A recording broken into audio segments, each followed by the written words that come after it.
Hi,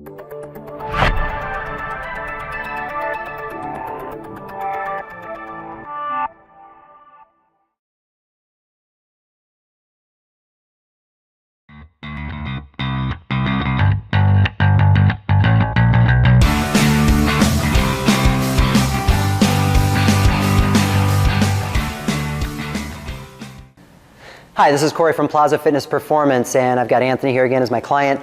We're going to go over the swing next. Now, there are a few things to know about the swing prior to us getting into this and prior to you executing a swing effectively. Number one, if you do have any concern in terms of a back-related issue, then you should have watched our bodywork program in terms of the exercises that you could do to stabilize your core. We want to make sure that you're doing some rolling, that you're doing all sorts of different exercises that help stabilize the spine, because this is something that does take some stress, and you need to make sure you have adequate stabilization. The other thing that's really important is that you need to make sure you know how to deadlift. So we find that our clients, once they know the proper mechanics of a deadlift, it's a fairly smooth and easy transition to the more explosive swing. So those are a couple recommendations that I would make prior to executing the swing perfectly. But the first thing that we generally do with a client is make sure that they know, again, what the neutral spine is. They're able to position their body so that they have that neutral spine position. And then from here, what I'd have the client do is bring one hand behind their back, the other hand above their head.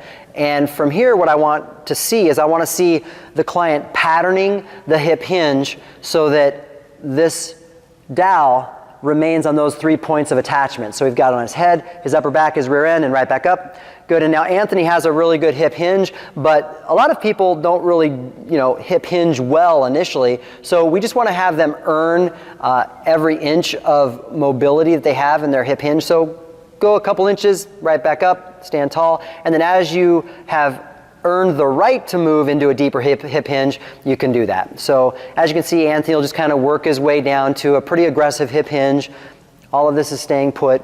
Give us an example, Anthony, of a hip hinge gone awry in terms of your spinal position. So notice how this dowel is now not connected the way that we would want. He's not really hip hinging at all, so that would be problematic. So keep your spine in neutral. Give us the hip hinge so he's rotating from this point, and you've got that neutral spine. So that's the patterning. Excellent job. This client at this point has earned the right to progress. So what we're going to do with him now is we're going to incorporate a concept that I call chop and pop. So he's got this little inguinal crease. It's where the torso connects with the leg. He's going to chop that. It's going to drive his hips back. He's going to maintain that chest up position. And now he's going to pop his hips and the arms are going to come out. He's going to chop and he's going to pop. So it's just a hip hinge. Chop it and pop. There it is. Chop, pop. And he's patterning that really well. It looks good. It's nice and smooth. There's no roundedness to his spine. Again, he's giving us a very aggressive hip hinge. But if you take a few inches of that away, Anthony, show them that movement, I would absolutely take that hip hinge, no problem. Like I said, he's got a very aggressive hip hinge. He's a more advanced client. So if you're at home and you're doing this for the first time, you may not have the hip hinge that Anthony has. So Anthony's earned the right to move forward. He's got neutral spine. He's patterning the hip hinge adequately. It looks great. Next up, we're going to move into some assistance with load. So it doesn't really matter what your attachment point is. We're just using a heavy belt because on the video we don't want to move the camera around. But it could be any type of attachment. It could be anything that doesn't move. We've got it's about a 1/2 inch band, a super band. We're connecting it to this. He's going to grab a hold of it. He's going to straddle it. He's going to come over the top. He's got that neutral spine position. He's going to hip hinge and he's going to drive his hips up. There it is. So it's just a hip hinge, assisting, and then going against the resistance. And he's giving me a little bit of an explosive movement because the swing is incorporating speed. It's explosive. It's a ballistic movement compared to, like, let's just say the deadlift, which is more of a grind. So do a couple more of those, Anthony. Keeping the chest proud, driving the hips, giving us adequate breath. Good. He can add a little bit more tension to that if he wants by stepping forward. He could decrease it by going back. But this is going to basically show you that you've earned the movement, or you've earned the right to progress in terms of movement. So he's got the neutral spine. Excellent job. So the next and last step that we would incorporate is actually getting into the swing. So the swing, like I said, is the ballistic movement for hip hinging. We're going to grab a very light bell. This is a 16, so with Anthony it's not a problem. If you're at home, I would definitely recommend grabbing one of your lighter bells. You know, it could be a 6, it could be an 8. Grab something super light. Incorporate all those things that we talked about, the hip hinge, the neutral spine, the appropriate tension like we find in the hardstyle plank, because once he hikes this bell and he explodes and that bell floats to about chest level, we want that hardstyle plank to be incorporated so that he's stabilizing appropriately and he's not going to injure himself. So standing tall, go ahead and hip hinge aggressively. Let's get into the starting position for this swing, Anthony. Good. So notice how he goes right to this little angled position for the bell. He's got this kind of like this center position in football, where if this was a football, he's ready to hike. So from here, neutral spine, he's going to go ahead and hike this bell pretty aggressively, and he's going to explode to the top. And let's see what it looks like.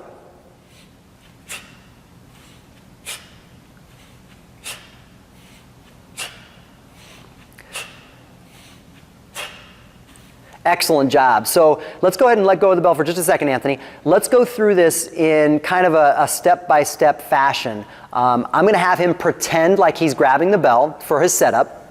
And now just envision that he's got the bell, but we're going to go ahead and take the hands off the bell, and we're going to slowly go through this in slow motion. So he's going to hike that bell, just like it's a football. He's going to explode using his hips, and that bell is going to shoot up. It's going to go to about the hip height. He's not going to drive that with his arms. His arms are just hanging onto the bell. At the top, he's hardstyle planking. He's engaging these muscles so that the hips are the motors, the drivers, and his core is going to be the wall that's going to stop so that he doesn't hyperextend. So we're not looking for hyperextension of the spine. We're looking for that neutral spine at the top. Core is engaged here. It stops it. The main driver, which are the hips. The bell's then going to float slowly down, and he's going to play chicken with his crotch, and he's going to wait, and then he's going to hip hinge aggressively. The bell's going to go right to his groin, and he's going to start the movement again. Explode, pop, the bell's going to float, float as long as possible, and then he's going to quickly hip hinge. The bell's going to go right to his groin, and pop, hardstyle plank at the top, and the bell's going to float and right back down. Excellent. So let's just say 5 to 10 reps, Anthony. They can see it again, and then we'll turn him forward and you guys can see that.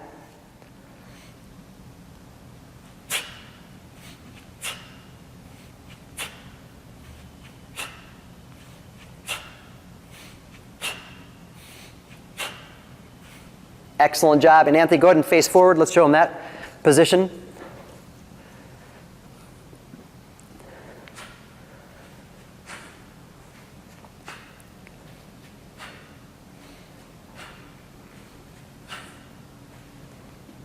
Excellent. So in summary, the swing is an incredibly effective exercise to help you accomplish all of your objectives.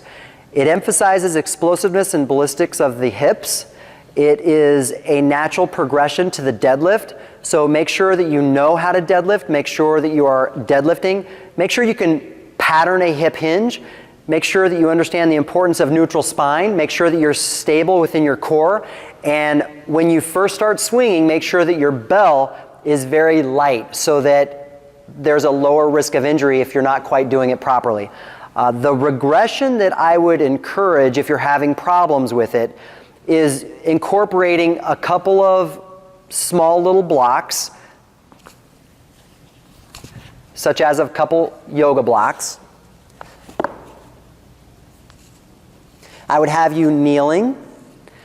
And now we've just chopped his knees off. He's still got his proud chest. He's got his neutral spine. He's going to hip hinge. He's going to get to that bell. He's going to keep all of this the same. Nothing changes with this movement. The only thing that we've just chopped off his knees. So from here, he's going to go ahead and hike it and drive the hips, and he's going to swing. There it is. So a little shorter range of motion, but this could potentially be an effective regression for you.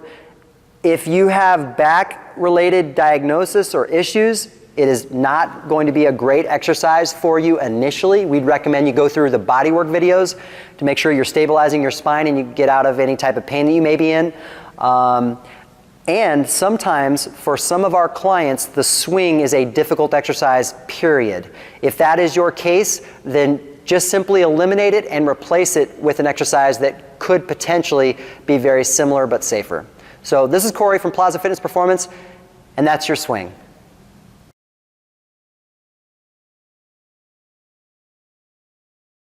Hi, this is Corey from Plaza Fitness Performance, and Anthony here again as my client. We've gone through the swing, the deadlift, we've gone through core stabilization, breathing, we've done a lot of different things. So we're going to now transition to the single arm swing. The single arm swing is identical to your two-hand swing, except he's just going to grab it with one hand. So we're going to do this pretty quickly. He's got all the components. He's already proven that he's hip hinged. He's been perfecting his two-hand swing. Now what we're going to have him do is grab onto the bell with one hand. Good. He's now going to hike that bell and he's going to explode, and his other hand, his free hand, is going to tap the bell at the top, and it's going to come back like you're doing a vertical jump at the bottom. So Anthony, let's go ahead and see this. Right to the groin. Excellent job. He's got his breath going, he's hip hinging, tall spine at the top, hard style plank. Good. Go ahead and switch the bell. So he's going to switch it at the point of weightlessness at the top, using that opposite hand. So he's got this nice flow. Excellent. Go ahead and put that down. Good. So let's have him also do that from more of a straightforward position. The thing that I want you guys to know is that sometimes the clients that don't really get this movement, the swing, they tend to bring these bells down low. And what happens when you bring it down low is you start making it really squatty, or you start really flexing the spine. So those two little issues are somewhat problematic, namely the spine flexion. When someone makes this a really squatty swing, it's not the worst thing in the world, but you just don't get into your hips. And the hips are what we want you to get into, because those are metabolically active areas, and we really want that to work for you. So when you're doing the squat, or the swing that's more squatty, you really get into using your quads. When you get into your hip hinge and your swing, you get into your glutes. So that's kind of where we want you. So here's Anthony. He's going to give us 5 reps each side on the single arm swing.